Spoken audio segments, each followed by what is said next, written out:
Bienvenue sur le Mistral Social Club. Aujourd'hui, une nouvelle chronique de Sabine, notre rendez-vous littéraire bimensuel. Bonjour Sabine. Bonjour Antoine. De quel livre allez-vous nous parler aujourd'hui, Sabine? Hier encore, c'était l'été. Oui, ça je le sais. Et maintenant, nous sommes en automne, non? Mais non Antoine, c'est le titre du roman de Julie Delestrange. Et je me disais qu'avec cette belle arrière-saison, c'était l'occasion d'en parler à nos auditeurs. Ah, je comprends mieux, Sabine. Et donc, quelle en est l'histoire?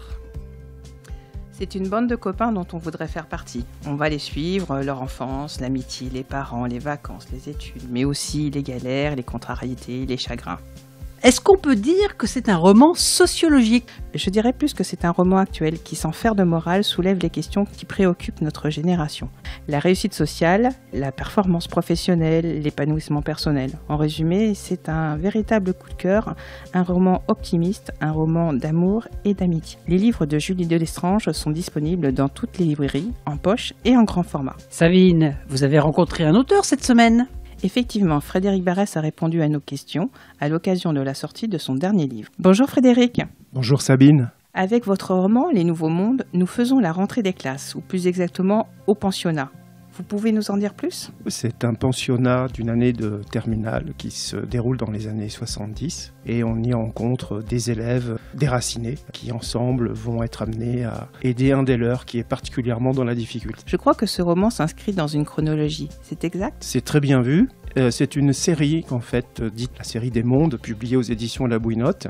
Et on suit tous ensemble l'itinéraire d'un enfant depuis l'école primaire jusqu'à son envol en faculté. Frédéric, l'écriture est une passion, mais vous excellez dans un autre domaine, il me semble. J'ai d'ailleurs une anecdote à ce sujet. Il s'agit de la photographie. Et j'ai commencé à photographier mon village en traversant les principales ruelles pour aller à la poste déposer mes manuscrits. Donc ce sont les mots qui m'ont amené à l'image. C'est intéressant. Est-ce que vous avez des rendez-vous prochainement avec vos lecteurs ou une exposition de vos photos ? Tout à fait, j'ai une actualité qu'on va qualifier de brûlante. Dès le mois d'octobre, pendant la totalité du mois, j'expose des photographies provençales sous le terme générique de Un itinéraire en Provence, à l'Ours Galerie, à Loris, dans le Vaucluse, dans le Luberon. Donc je vous convie volontiers à venir jeter un coup d'œil, notamment au vernissage, qui est vendredi 4 à partir de 19h. C'est noté. Merci beaucoup Frédéric. Le roman de Frédéric Barès est disponible dans toutes les librairies. Sabine, dans l'actualité du moment, qu'avez-vous retenu? Le Festival du livre de Montsartou est l'un des plus grands de France en termes de fréquentation.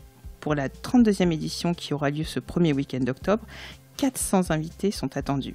Au programme débat, lecture, théâtre, cinéma, exposition, tout un village qui s'engage pour une grande fête du livre populaire, exigeante pour les petits et pour les grands. Sabine, quelle initiative littéraire a retenu votre attention cette semaine? Antoine, vous connaissez ces boîtes à livres ou boîtes à lire qui fleurissent un peu partout dans le monde? Eh bien, figurez-vous que ces bibliothèques de rue sont maintenant répertoriées sur le site boîtealire.com. Grâce à la participation des internautes, vous pouvez les retrouver en saisissant un code postal ou une ville. Pratique, non? J'ajoute de suite l'adresse à mes favoris. C'est tout pour aujourd'hui. On se retrouve dans 2 semaines pour une nouvelle chronique de Sabine que vous pouvez aussi retrouver sur son blog mabibliothèquebleu.com.